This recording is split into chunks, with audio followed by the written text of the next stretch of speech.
Welcome to the Mint Report, our wrap-up of the day's business news. Here are the top stories. Car sales weaken in June. Factory output rises despite challenges. And markets end in the red after profit booking. The combination of a slowing economy and high interest rates kept car sales weak, where Maruti Suzuki saw a rise in sales arising out of a low base effect after production had been dented last year by labor strikes. Sales at Maruti Suzuki rose 20% year-on-year to 96,597 units. Meanwhile, most other car makers saw modest gains or steep declines in June. Hyundai sold a little over 54,000 units, a rise of 3.5%.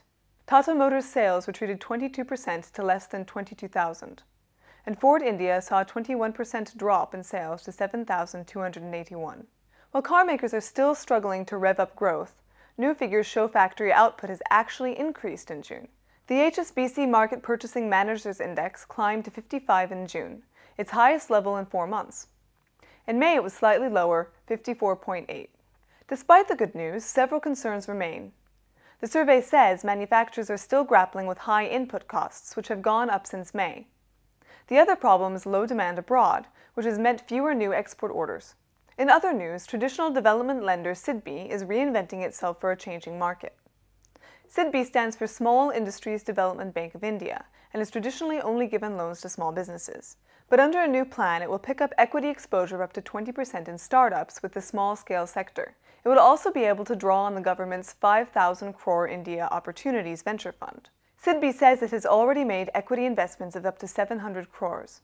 Indian markets dipped into negative territory on Monday, with investors booking profits after the previous week's rally. Sensex went down by 31 points at 17,399, and Nifty declined 0.3 points, closing at 5,278. Markets were also pulled down after some top FMCG shares tumbled. ITC dropped 3.42% on the BSE to 250 after the UP government hiked the VAT on cigarettes by 4%, and HUL followed it down with a loss of 1.61% to 447. And that's all we have for you. Thank you for watching.